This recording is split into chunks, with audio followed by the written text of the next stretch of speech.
दौड़े दौड़े गधा आए। गधा ने कहा महादेव। महादेव ने कहा लगता है कि सभा लगने नहीं देगा।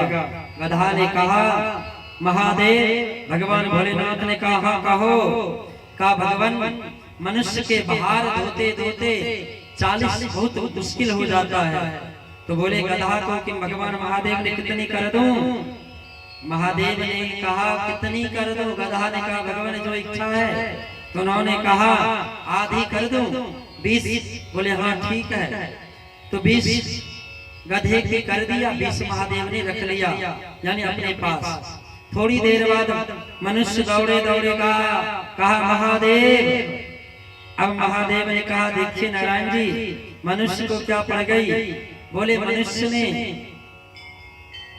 कि प्रभु 40 के उम्र में तो बेटे का विवाह कराते हैं, बेटी की विवाह कराते हैं, बड़ी परेशानियां हो जाती है।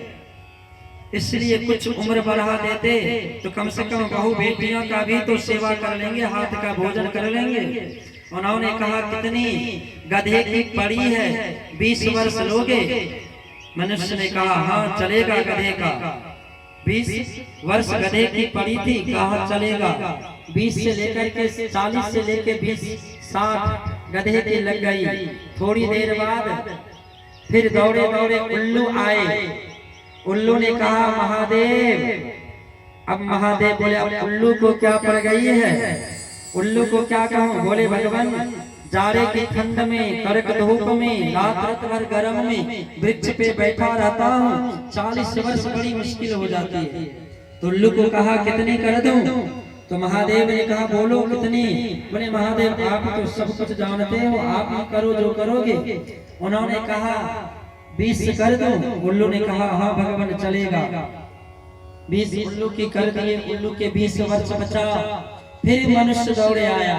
बोले 7 साल में तो बेटी बेटे का विवाह कराते हैं, पोते का भी विवाह कराने का उम्र तो दे दीजिए। कहा उल्लू की पड़ी है लोगे। कहा हाँ पर चलेगा। तो 80 से लेकर के 60 से 80 उल्लू की पड़ गई मनुष्य को। फिर थोड़ी देर बाद दौड़े दौड़े कुत्ता आए।